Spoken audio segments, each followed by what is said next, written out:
Very হাম্বল submission, আপনাদেরকে অনুরোধ করে দেয়। হ্যাঁ, আপনারা যদি এরপরও ইরেগুলারিটিস করেন তাহলে অস্ত্র তো একটা আছে, টার্মিনেশন সাসপেনশন করবই।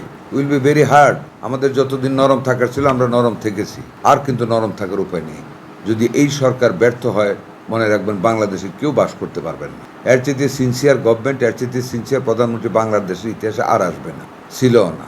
আর এইবারের কমিটমেন্ট যদি আমরা ফেল করি জুলাই অভ্যুত্থানের পরে, মনে রাখবেন আমরা শেষ হব না, আপনারা শেষ হবেন। কেউ কারো বাড়িতে থাকবেন না, ডিউটিতে থাকবেন না, কারণ সবার আমল নামা সবাই জানতেছি কে কী আমরা করতেছি।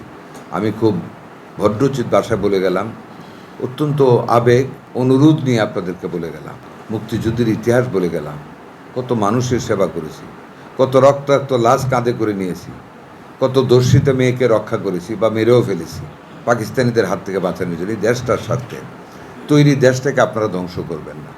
সবাই মিলে চলেন, মানুষের সুস্বাস্থ্য দান করি, আমাদের দেশটা উঠে যাবে। লক্ষ লক্ষ ছেলে মেয়ে আমাদের বিদেশে, এরা যদি টাকা না পাঠাতো এই দেশের রিজার্ভ শূন্য হয়ে যেত, কেউ খাইতে পারতেন না, চাকরি বেতনও পাইতেন না। কাজে এরকম সুঠাম সুন্দর স্বাস্থ্যের অধিকারী মানুষ আমাদেরকে তৈরি করতে হবে, তরুণ প্রজন্ম আমাদের তৈরি করতে হবে, সারা বিশ্বে ছড়িয়ে পড়বে, পরিচয় দিবে আমরা বাংলাদেশি, অর্থ উপার্জন করবে, পাঠাবে আমাদের জন্য, আপনাদের জন্য, আপনাদের সন্তানদের জন্য।